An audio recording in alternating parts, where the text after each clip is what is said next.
Okay, welcome back to Blue Ribbon Garage. I apologize for not showing you the removal of that rear case.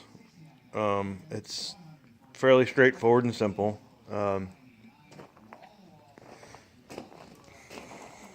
Your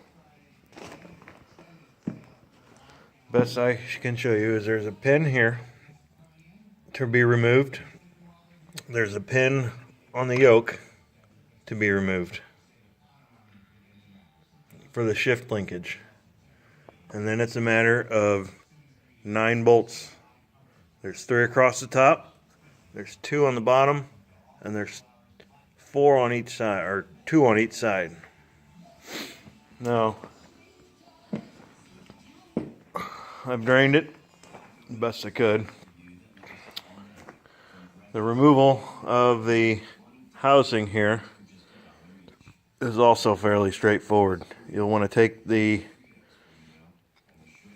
your Pto Shaft pin out.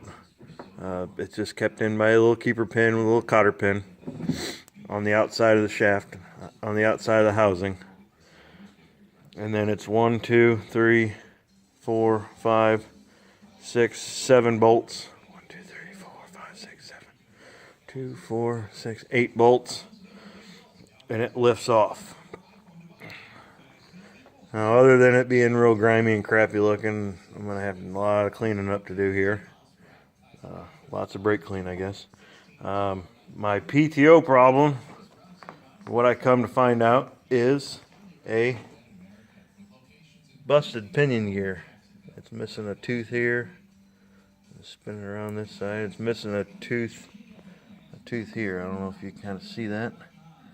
There's one there and there's one there. And the only thing I can think of is that it's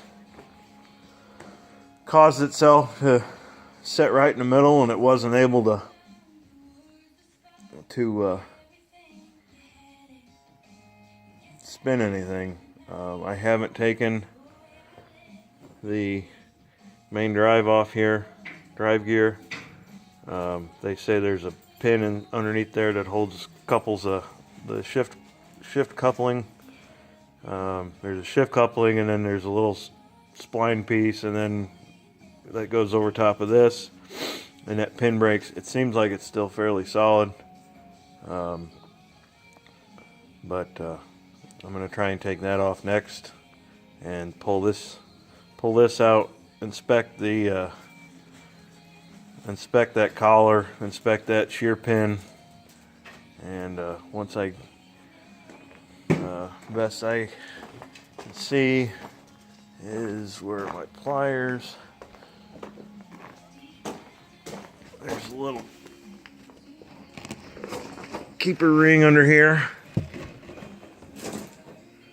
These 2 tabs here, the snap ring, pinch them together, and that piece should pop right out. So give me a second, I can put this down and I'll be right back with that. Okay, pardon my previous statement, the snap ring is not underneath this one, it is inside of this one. It sits down inside the little groove here. It's got 2 little chamfered ends here like this here.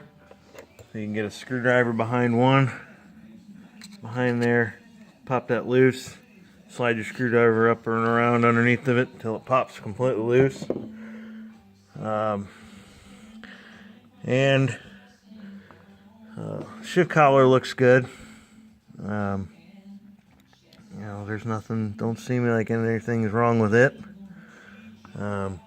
But my theory was correct, as in saying that there's a shear pin that holds this gear onto this shaft. So see what I've got here, and now I got to do it because I've only got one hand here. Let's see here. Hold up my elbow. there's a shear pin that holds that together, and it catches. See there, that tells me that shear pin is gone. So I guess I'm going to break this bearing off of here and see what else is behind here, and I'm going to go about that. So from what I read, there's a snap ring. Give me a second, and I can look at this and let my phone charge a little bit longer, and I get some light on it, and I'll be right back with you. Okay, well, I attempted to take the bearing off. There's a snap ring right here. I am without a press. Now, however, it's not supposed to spin in there, from everything I've been told. However, I don't know if you can see. Come on, focus. Maybe. Well,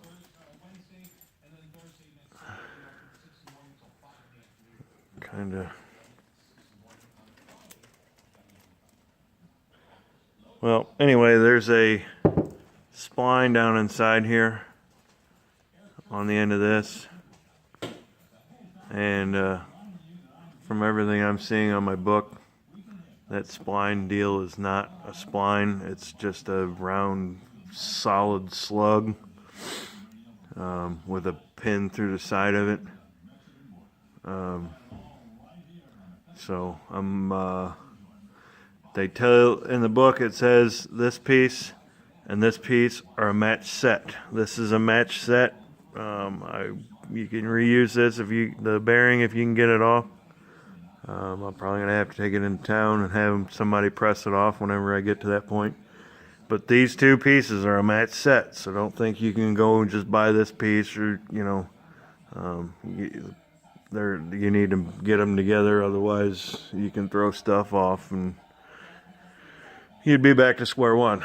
So that's where I'm at right now tonight. Doesn't look like I can go any further other than go inside the housing and fish out the gears if they haven't been chewed to bits. So I've tried looking around, trying to figure out if there's a way to get this out without, I don't know. I can't get this out, but after it said that these are one piece, that they need to be bought together, I'm not going to worry about it.